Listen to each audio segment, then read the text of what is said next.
नमस्कार दोस्तों। तो कैसे हैं आप सब? उम्मीद करती हूँ बढ़िया होंगे। दोस्तों, आपने भूत प्रेतों की सच्ची कहानियाँ पहले भाग को बहुत प्यार दिया। चलिए अब हम दूसरे भाग की ओर बढ़ते हैं। Let's go guys. I think अब हमें यहाँ से चलना चाहिए। सोनल ने सबका ध्यान बांटते हुए कहा। मन ही मन में सब यही चाहते थे। जो सोनल के कहते ही सबने जल्दी से हामी भर दी और आकर जीप में बैठ गए। समीर ने जीप स्टार्ट की।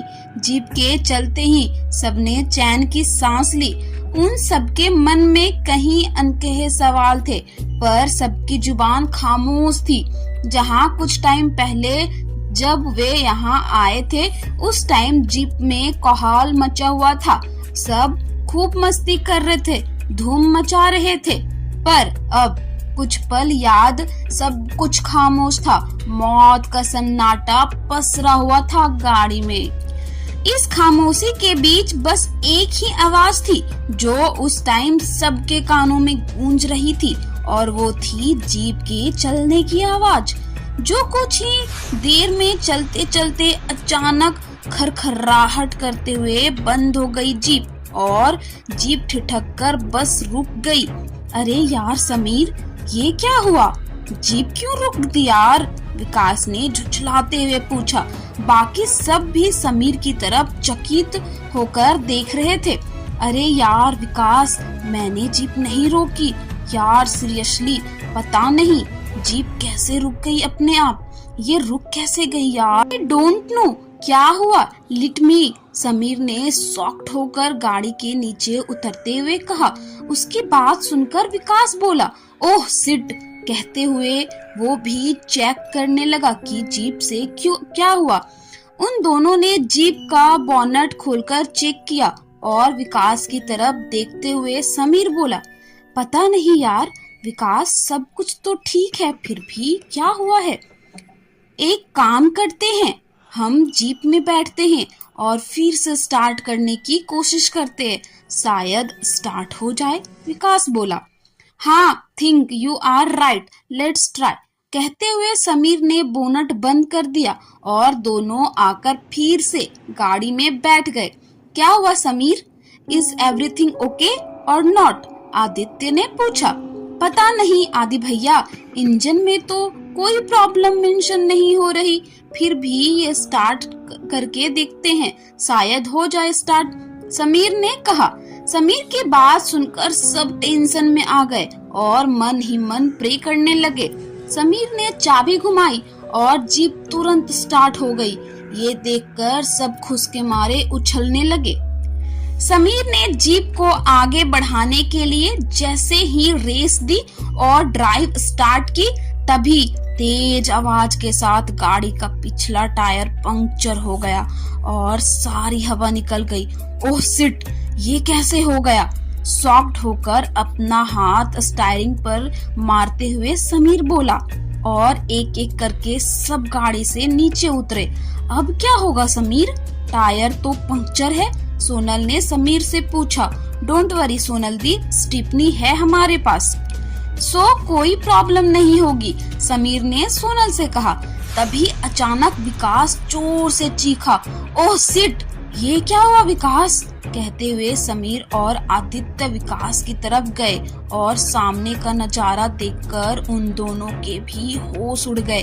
दरअसल स्टिपनी टायर भी पंक्चर था और ये देखकर समीर को अपनी आंखों पर विश्वास ही नहीं हो रहा था। वो शॉक्ड होते हुए बोला, How is this possible? I can't believe this. ये कैसे हो सकता है? स्टिपनी कैसे पंचर हो सकती है? जबकि ये तो बिल्कुल न्यू है, उसने कहा। आई नो समीर, इसे हमने 2 दिन पहले ही तो खरीदा था, समीर के कंधे पर हाथ रखते हुए विकास ने कहा, और वो आगे बोला, मुझे खुद यकीन ही नहीं हो रहा है, ये कैसे हो सकता है? स्टिपनी अपने आप पंक्चर कैसे हो सकती है? हाउ, अब क्या होगा, कैसे होगा? इन बातों के बारे में सोचने का कोई मतलब नहीं। सोचना है तो बस ये कि अब यहाँ से वापस कैसे जाएं? मोबाइल का नेटवर्क भी तो नहीं है यहाँ। आदित्य ने पैनिक होते हुए कहा। अब हम क्या करेंगे आदि भैया? कहीं नेटवर्क वाली बात सच में तो नहीं हो रही है? सहमते हुए नेहा बोली। ऐसा क्यों नहीं नेहा, कुछ घबराओ मत तुम, कुछ सोचने दो हमें, हम जल्दी ही यहाँ से वापस जाएंगे। नेहा को ढाढ़स बांधते हुए आदित्य बोला। वे लोग अभी इस शौक से उभरे भी नहीं थे कि अचानक वीना को सामने झाड़ियों से किसी की सरसराहट सुनाई दी।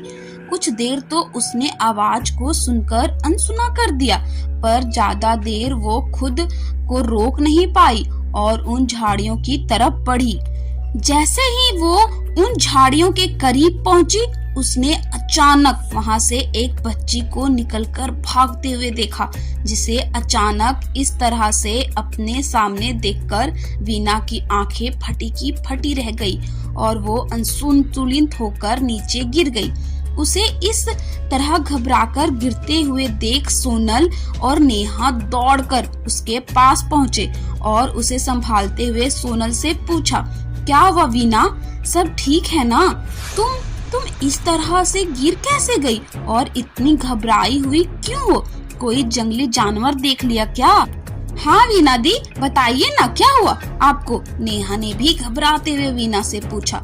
तब वीना ने सामने झाड़ियों की तरफ इशारा करते हुए कपकपाती हुई आवाज में कहा, वहाँ कोई है। सोनल दी, कहाँ? झाड़ियों के पीछे, सोनल ने पूछा।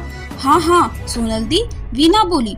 तभी आदित्य, समीर और विकास भी वहां आ गए। सोनल ने थोड़ा डरते हुए झाड़ियों के नजदीक जाकर देखा, पर वहां उसे कुछ नहीं दिखा। वहां तो कुछ भी नहीं है वीना, आखिर तुमने वहां देखा क्या? सोनल बोली। है दी, वही है, घबराते हुए वीना बोली। पर क्या कोई जानवर था क्या वीना? आदित्य ने पूछा। नहीं, जानवर नहीं था आदि भैया, मैंने वहां एक छोटी बच्ची को भागते हुए देखा। बहुत ही ज्यादा डरी हुई आवाज में वीना ने सबको बताया। अरे यार वीना दी, पहले ही यहाँ टेंशन कम है, जो अब आप इस तरह की बातें करके सबको डरा रहे हो, झुंझलाते हुए विकास बोला। विकास को टोकते हुए तेज आवाज से आदित्य बोला और फिर वीना को अपने सीने से लगाते हुए उसने आगे कहा, डोंट वरी माया प्रिंसेस, सब ठीक है, तुम्हें घबराने की कोई जरूरत नहीं। वीना को सांत्वना देते हुए उसने कहा, मैं झूठ नहीं बोल रही हूँ आदि भैया, सोनल दी, आई स्वेर, मैंने यहाँ एक छोटी बच्ची को देखा, सच। वीना ने फिर कहा। वी नो वीना, हम समझ सकते हैं, तुम इस टाइम बहुत ज्यादा डरी हो, शायद यही वजह है कि तुम्हें इस तरह से अजीब आभास हो रहे हैं। देखो डियर, डोंट वरी, तुम इस बारे में ज्यादा मत सोचो, हम बहुत जल्दी यहाँ से निकल जाएंगे, सच। वीना को समझाते हुए सोनल बोली। इसका मतलब आपको मुझ पर यकीन नहीं है सोनल दी, वीना ने कहा। ओके, मैं मान लेती हूँ कि तू यहाँ महज मेरा वहम था, बट दी मुझे एक बात बताइए, क्या यहाँ सिर्फ मैं ही घबराई हुई थी, आप सब नहीं? क्या आप सबको मन ही मन कुछ अजीब सी फीलिंग नहीं हो रही थी? अगर हो रही थी तो जरा सोचिए, फिर से वहम सिर्फ मुझे ही कैसे हो गया, आप लोगों में से किसी को क्यों नहीं हुआ? कहते हुए वीना थोड़ी नाराजगी दिखाते हुए वहां से जीप की तरफ चली गई। उसकी आंखों में आंसू थे। उसे इस तरह अपसेट देखकर बड़े भाई बहन आदि और सोनल बेहद दुखी थे। वहीं समीर, नेहा और विकास भी अपसेट हो गए थे। एक तो उन भयानक वादियों से निकलने की टेंशन और ऊपर से वीना के साथ हुआ ये एक्सीडेंट। उन्हें ये समझ ही नहीं आ रहा था कि किस बात को सही माने और किसे वहम। आखिर करे तो क्या करे। सब लोग जीप के पास लौट आए। सबका चेहरा उतरा हुआ था। कुछ देर सब कुछ शांत ही रहा। फिर चुप्पी तोड़ते हुए आदित्य बोला, देखो गाइस, यहाँ हाथ पर हाथ धरे बैठकर कुछ नहीं होने वाला है। इससे तो बेहतर यही होगा कि हम यहाँ से पैदल ही चलते हैं। दोपहर हो चुकी है, यहीं बैठे रहे तो शाम भी यहीं हो जाएगी और फिर कुछ नहीं हो पाएगा। Yes Aadi, you are right. Neha, Veena, Vikas, Sameer, jeep में जो कुछ भी जरूरी सामान है उसे कैरी करो और चलो यहाँ से जल्दी, सोनल ने कहा। जी सोनल दी, कहते हुए नेहा ने अपना बैग कैरी किया। वीना, विकास और समीर ने भी अपना अपना सामान कैरी किया। आदित्य और सोनल भी अपना सामान लेकर आगे बढ़े। बाकी सब भी उनके पीछे पीछे चलने लगे। काफी देर चलने के बाद सभी को थकान होने लगी थी, सो एक पेड़ के नीचे छाया देखकर वे कुछ देर आराम करने के लिए वहां रुके। समीर ने अपनी बैग से वाटर बोतल निकाली और सभी को पानी दिया। सबने थोड़ा पानी पिया और थोड़ा रिलैक्स होने की कोशिश करने लगे कि तभी उन्हें वहां किसी बैलगाड़ी के चलने जैसी आवाज आने लगी। आवाज सुनकर सब चौंक उठे। ये कैसी आवाज है? विकास बोला। ये तो जैसे किसी कार्ट के चलने की आवाज लगती है शायद। क्यों आदि? आदित्य से पूछते हुए सोनल बोली। हाँ सोनल दी, आवाज तो कुछ ऐसी ही है, पर पता नहीं, कुछ दिख तो रहा नहीं, कुछ दिखेगा भी नहीं, गंभीर होते हुए वीना बोली। और वास्तव में ऐसा ही हुआ। उन लोगों ने चारों तरफ देख लिया पर कुछ नहीं दिखा और कुछ देर बाद वो आवाज भी आना बंद हो गई। इस इंसिडेंट ने उन्हें और ज्यादा डरा दिया था। अब कहीं ना कहीं उन्हें वीना बताए उस वाकये पर भी यकीन हो रहा था। खैर, इन सब बातों को पीछे छोड़कर वे लोग तेजी से आगे बढ़े। उन्हें अब सिर्फ इस बात का ध्यान ही था कि जितना जल्दी हो सके वे उस खौफनाक जगह से निकल जाए। पर वो कहते हैं ना कि जब मन में डर घर ले लेता है तब सिचुएशन और भी ज्यादा डिफिकल्ट हो जाती है।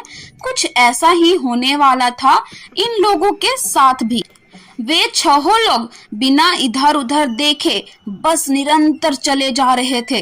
तभी एक खौफनाक चीख ने उनके होश उड़ा दिए। सब एकदम से शॉक्ड हो गए। उन्होंने आसपास देखा पर उन्हें वहां कोई भी नहीं दिखा। उन्हें समझ ही नहीं आ रहा था कि आखिर ये आवाज आई तो आई कहां से। मैंने कहा था ना सोनल दी, कुछ गड़बड़ है यहाँ, वीना बोली। आप ठीक कह रही हैं वीना दी, घबराते हुए नेहा बोली। आई थिंक हमें यहाँ से जल्दी ही निकलना चाहिए, ये जगह वाकई बहुत अजीब है, विकास बोला। हाँ, सूरज ढलने को है, अगर यहाँ रात हो गई तो बहुत बड़ी मुसीबत हो जाएगी, आदित्य ने घबराते हुए कहा। पर आदि भैया, हम इतनी जल्दी यहाँ से निकलेंगे कैसे? अभी तो हम आधा रास्ता भी पार नहीं कर पाए हैं, समीर ने घबरा कर हाँफते हुए कहा। सो व्हाट समीर, हमें कोशिश तो करनी ही होगी ना, इससे पहले कि यहाँ अब कोई नई मुसीबत आए, हमें भाग कर निकलने की कोशिश करना चाहिए, वीना ने कहा। वीना दी is right, let's go guys, कहते हुए विकास ने भागना शुरू कर दिया। बाकी सब भी उसके पीछे भागने लगे। आखिर अब ये दौड़ उनके लिए जिंदगी और मौत की दौड़ थी। पर क्या वाकई इस तरह से दौड़ते भागते वे लोग इतनी बड़ी घाटी को पार कर सकते थे? वो भी तब जब सूरज ढलने को था। लेकिन ये भी सही था क्योंकि अब उन लोगों के पास सिवा इसके कोई दूसरा रास्ता भी तो नहीं था। आगे आगे जिंदगी की दौड़ और पीछे पीछे मोड़ पर खड़ी मौत। उस समय उन लोगों की जो हालत थी उसे बयां करना बेहद मुश्किल है। Please God save me, please God save मी, इस तरह से प्रे करते हुए नेहा बेपरवाह भाग रही थी कि तभी उसके पैर में ठोकर लगी और वो धड़ाम से नीचे गिर पड़ी। आह! उसके मुंह से चीख निकली। उसकी चीख सुनकर सबके पैर एकाएक रुक गए। अरे नेहा, संभालो, कहते हुए वीना ने उसे सहारा दिया। बाकी सब भी उसके पास आए और आदि ने हाँफते हुए उससे पूछा, यार यार यूं ओके नेहा, संभलकर उठते हुए हाँफती हुई आवाज में नेहा बोली। आई एम सॉरी भैया, आई एम फाइन। आदि भैया, अरे लेकिन तुम्हारे पैर से तो खून बह रहा है नेहा, उसके पैर की तरफ इशारा करते हुए समीर ने कहा। अरे हाँ, चौंकते हुए सोनल बोली। तुम चल तो पाओगी ना नेहा, विकास ने घबराते हुए नेहा से पूछा। जी विकास भैया, मैं पूरी तरह कोशिश करूंगी, नेहा बोली। रुको, मैं तुम्हारे पैर में पट्टी बांध देती हूँ ताकि खून बहना बंद हो जाए और चोट भी गहरी ना पाए। कहते हुए वीना ने अपने गले से स्कार्फ निकालकर नेहा के पैर पर पट्टी बांधी। तब तक खून रुक चुका था और सूरज भी ढल चुका था और अंधेरा होने लगा था। ओ गॉड, अंधेरा हो गया है। अब घबराते हुए सोनल बोली। घबराओ मत सोनल, बस एक दूसरे का हाथ पकड़ लो और चाहे जो हो जाए हमें एक दूसरे से अलग नहीं होना है। अगर हम अलग हुए तो आदि ने गंभीर होते हुए कहा। सबने उसके कहे अनुसार एक दूसरे का हाथ थाम लिया और मोबाइल की रोशनी में आगे बढ़ने लगे। सबसे आगे आदि और वीना थे और सबसे पीछे विकास और समीर। सब भय को मात देते हुए, जीवन संघर्ष करते हुए आगे बढ़ रहे थे। हर बढ़ते कदम के साथ एक नए खतरे की आशंका से उनके कंठ सूख रहे थे। अभी तो उन्होंने उस जंगल की वास्तविक भयानकता का एक छोटा सा नमूना भी ढंग से नहीं देखा था। खौफ और मौत के आगोश में लिपटी ये वादियां पता नहीं उन्हें आगे और क्या दिखाने वाली थी। अभी तक सब कुछ बिल्कुल ठीक था, लेकिन अगले ही पल कुछ बहुत बड़ा होने वाला था, जिसकी तो आशंका भी उन लोगों को नहीं थी। वे बस निरंतर चले जा रहे थे और हर गुजरते पल के साथ रात का गहरा रही थी, इसलिए उनके कदम 4 गुना अधिक तेजी के साथ बढ़ रहे थे कि तभी अचानक उन्हें सामने से एक बैलगाड़ी आती हुई दिखाई दी। उसे देखकर वीना घबरा कर चीखते हुए बोली। आदि भैया, क्या हुआ वीना, तुम ठीक हो ना? आदित्य ने पूछा। मैं तो ठीक हूँ भैया, पर वो देखिए सामने क्या है, वीना ने सामने इशारा करते हुए कहा। क्या? कहते हुए आदित्य ने सामने की तरफ देखा तो उसके होश ही उड़ गए। बाकी सबके भी पैरों तले जमीन खिसक गई। डर के मारे सबके मुंह सूख गए। अब हम क्या करेंगे आदि भैया? दिन में बैलगाड़ी की आवाज आ रही थी पर बैलगाड़ी नहीं दिख रही थी, और अब बैलगाड़ी तो दिख रही है पर कोई आवाज नहीं आ रही है। घबराकर लगभग रोते हुए नेहा बोली। अरे नेहा, रो मत पगली, उसे संभालते हुए विकास ने कहा। आई थिंक हमें यहाँ छिप जाना चाहिए इससे पहले कि वो काट हमारे करीब आए, समीर ने कहा। समीर ठीक कह रहा है आदि, हम सबने इन झाड़ियों के पीछे छिप जाते हैं, लेट्स गो। कहते हुए सोनल उन झाड़ियों की तरफ आगे बढ़ी। बाकी सब भी उसके पीछे जल्दी से उन झाड़ियों के पीछे जा छिपे। झाड़ियों के पीछे से झांककर वे उस बैलगाड़ी की तरफ देख रहे थे। जैसे ही वो बैलगाड़ी उनके पास आई, उस नजारे को देखकर उन लोगों के होश ही उड़ गए। बैलगाड़ी में बैठे लोग और वो दोनों बैल जो उस बैलगाड़ी को ढो रहे थे, सबके शरीर जले हुए थे। उस खौफनाक मंजर को देखकर नेहा की चीख बस निकलने ही वाली थी कि तभी विकास ने उसके मुंह पर हाथ रखकर उसकी चीख को अंदर ही दबा दिया। साक्षात मौत उनके सामने भयावहता का नंगा नाच रही थी। वो बैलगाड़ी मंथर गति से चल रही थी और बिल्कुल उन लोगों के सामने आकर रुकी। उस बैलगाड़ी को रुकते देख सबकी सांसें अटक सी गई थी। सब मन ही मन भगवान को याद करके अपनी सलामती की कामना कर रहे थे। वही बैलगाड़ी वहां से टस से मस नहीं हो रही थी। करीब 10 मिनट तक वो बैलगाड़ी वहीं खड़ी रही और तब तक वे सभी लोग अपनी सांसें दबाए छिपकर उन झाड़ियों में दुबके रहे। 10 मिनट तक उस बैलगाड़ी में कोई हलचल नहीं हुई और फिर 10 मिनट बाद एकाएक वो बैलगाड़ी हवा में विलीन हो गई। ये भयावह मंजर देख नेहा बेहोश हो गई। नेहा, नेहा उठो, क्या हुआ तुम्हें? विकास ने उसे हिलाते हुए उठाने की कोशिश की। क्या हुआ विकास? समीर ने पूछा। पता नहीं यार, शायद डर के मारे ये बेहोश हो गई। ओहो, अब क्या करे? घबराते हुए सोनल बोली। घबराइए मत दी, कहते हुए समीर ने अपने बैग से वाटर बोतल निकालकर नेहा के चेहरे पर थोड़ा पानी छिड़का, जिसके फलस्वरूप नेहा को होश आ गया। होश में आते ही वो चीखने लगी, please God save me, please भगवान save me, please Neha. Neha सब ठीक है, आदि ने उसे झंझकोरते हुए कहा। आदि के झंझकोरने के बाद नेहा पूरी तरह से होश में आ गई और रोते हुए आदि के गले लग गई। आदि ने भी बड़ा भाई होने के नाते उसे सांत्वना देने की भरपूर कोशिश की।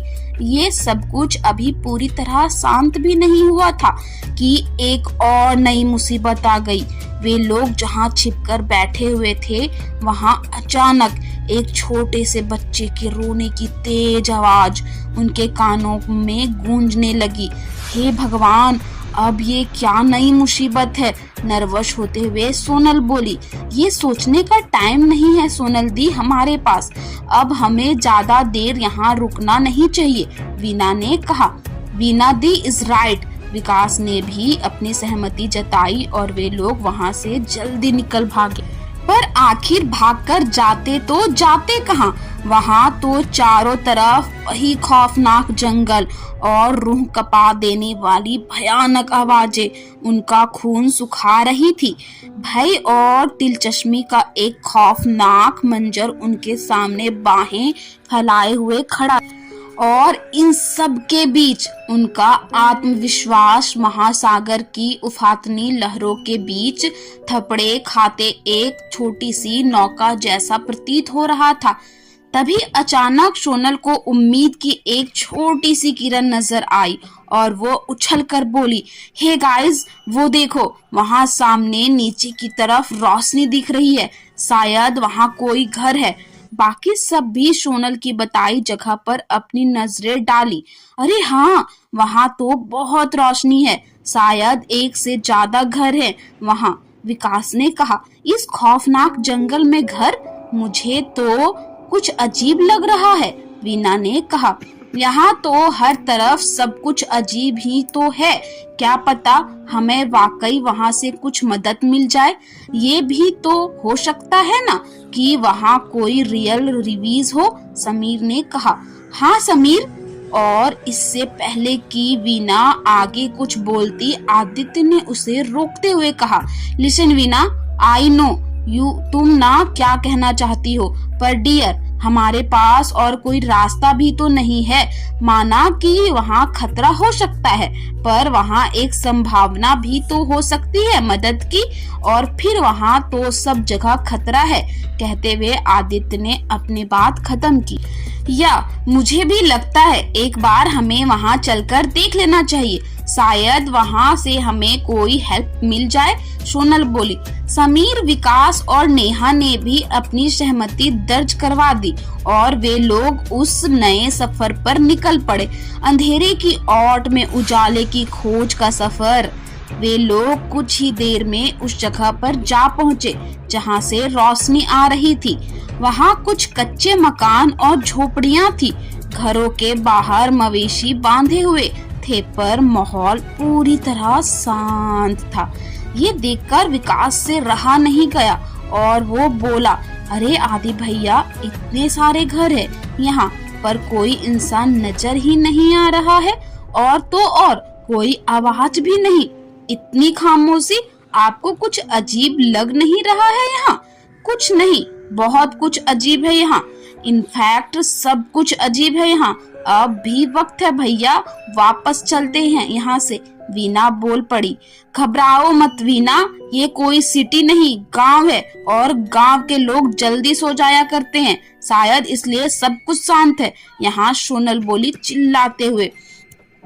Exactly Veena, Sonal is right, आओ आगे बढ़ते हैं, आदित्य ने कहा और वे लोग आगे बढ़े।